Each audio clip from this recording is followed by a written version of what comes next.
যখন আমরা জীবনে কোনো লক্ষ্যের দিকে অগ্রসর হই তখন অনেক সংখ্যক লোক আমাদের পরামর্শ দেন যে আপনি এটা করুন, আপনার সেটা করা উচিত, আপনার ওই আদর্শ ব্যক্তিরই মতো ওই পথেই চলা উচিত। আমাদের ভালো লাগে, আমরা তা অনুসরণ করতে থাকি, কারণ সেই পথে 1 বা 10 জন মানুষ চলে নিজের লক্ষ্য প্রাপ্ত করে ফেলেছেন। এবার সেই লোকেরা সেই পথে চলে নিজের লক্ষ্য প্রাপ্ত করেছেন, তার মানে কি এটাই যে আমাদেরও লক্ষ্য প্রাপ্তি হয়ে যাবে? কোনো মানে নেই। আমি আপনার কাছে একটা সহজ প্রশ্ন রাখছি, সেই আদর্শ ব্যক্তি কি আপনি? আপনি নন। সেই ব্যক্তি হলেন অন্য কেউ, যার নিজস্ব ভাবনা রয়েছে, নিজের বিচারধারা আছে, নিজের কর্ম আছে, নিজের অভিজ্ঞতা আছে, নিজের গুণ নিজের অপগুণ আছে, তাদের নিজেদের একটা যাত্রা আছে, নিজের লক্ষ্য আছে। তিনি আপনি নন। যদি কথা বলি আপনার বিষয়ে, আপনার বিষয়ে সব থেকে বেশি কে জানে? আপনার যাত্রা, আপনার লক্ষ্যের বিষয়, আপনার ভাবনা চিন্তা, আপনার বিচারধারা, আপনার কর্মের বিষয়, আপনার কামনার বিষয়, আপনার অভিজ্ঞতার বিষয়, এই সব বিষয়ে সব থেকে বেশি যদি কেউ জানে তিনি হলেন স্বয়ং আপনি। তাই নিজের জীবনে কোনো পথ নির্বাচন করবেন আর কিভাবে সামনে এগোবেন, এই নির্বাচনও শ্রেষ্ঠ হবে যদি সেটা আপনি নিজেই করেন। আপনি আপনার জীবনকে নিরীক্ষণ করুন, বুঝুন, আর নিজের লক্ষ্য গিয়ে প্রাপ্ত করে ফেলুন। সমাজের সামনে এমন একটা উদাহরণ আপনি প্রস্তুত করুন যাতে ভিড় আপনার পথে চলতে তৎপর হয়ে ওঠে। আসুন আর আমার সাথে ভালোবেসে বলুন, রাধা রাধা। কখনো ঘোড়া আর তার ঘোড়সওয়ারিকে দেখেছেন? ঘোড়ার ডান এবং বাম দিকে যেন একটা পর্দা লাগানো থাকে। তার কারণ কি? যাতে ঘোড়া অন্য কোনো দিকে দেখতে না পায়, শুধুমাত্র সামনে দেখে আর সেই দিকেই এগোতে থাকে। বলতে গেলে এটা খুব সাধারণ ব্যাপার, কিন্তু এর পেছনে খুব বড় এক বিজ্ঞান লুকিয়ে রয়েছে। আপনি যদি জীবনে নিজের লক্ষ্যে পৌঁছতে চান তাহলে আপনাকে এদিক ওদিক তাকানো বন্ধ করতে হবে, শুধু সামনে নিজের লক্ষ্যের দিকে তাকিয়ে থাকতে হবে। তখনই জীবনে সাফল্য লাভ করবেন। ঘোড়া তো শুধুমাত্র এক পশু, তার উপরে লাগাম পরাতে হয়, চোখের ডান এবং বাম দিকে পর্দা পরিয়ে দেওয়া হয়। আপনি হলেন মানুষ, আপনাকে লাগাম কে পরাবে? কেউ না। এটা আপনাকে নিজেকেই করতে হবে।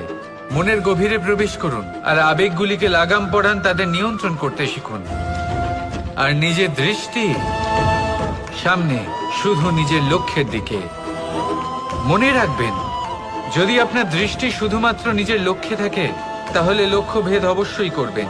যদি একাগ্রতা এদিক ওদিক চলে যায় তাহলে লক্ষ্য হারিয়ে যাবে।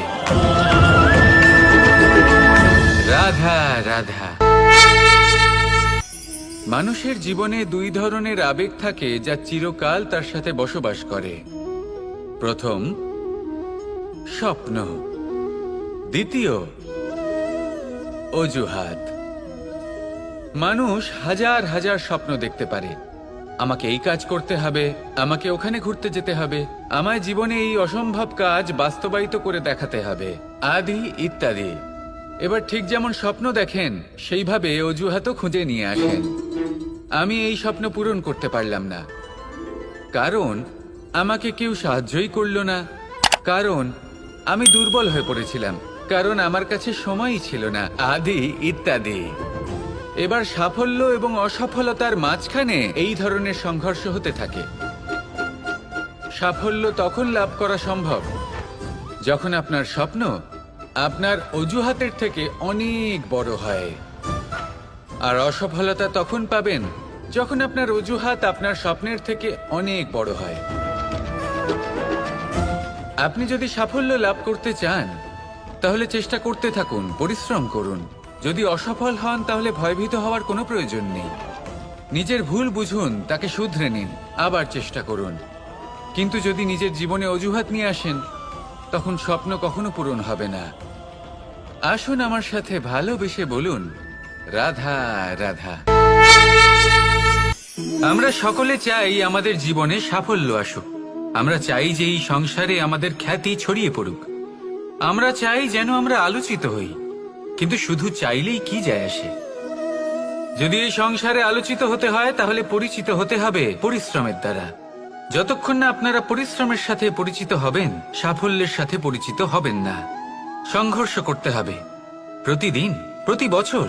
জীবনের সব পরিস্থিতিতেই হয়তো নতুন নতুন বাধা আসবে, নতুন নতুন বিঘ্ন ঘটবে। কিন্তু এটা আবশ্যক নয় যে সমস্ত বিঘ্ন বিনাশের জন্য আসবে। কিছু বিঘ্ন আপনার পথ প্রশস্ত করার জন্য আসবে, আপনার পথ পরিষ্কার করার জন্য আসবে। যদি আপনাকে উদাহরণ দিই, যখন বন্যা আসে, বাড়ি ঘর ভেসে যায়, তখন আমরা হতাশ হয়ে পড়ি, আমরা দুঃখী হয়ে পড়ি। কিন্তু সেই বন্যাই আমাদের সেই ধরিত্রীকে এত উর্বর করে তোলে যে সেই উর্বর অংশ কাজে লাগিয়ে আমরা সেরকম আরো 10টা বাড়ি বানাতে পারি। তাহলে ধন্যাত্মক থাকুন আর যে কোনো সংঘর্ষের জন্য প্রস্তুত থাকুন। জীবনে অনেক দূর যেতে পারবেন। তাহলে আসুন আমার সাথে ভালোবেসে বলুন রাধা রাধা।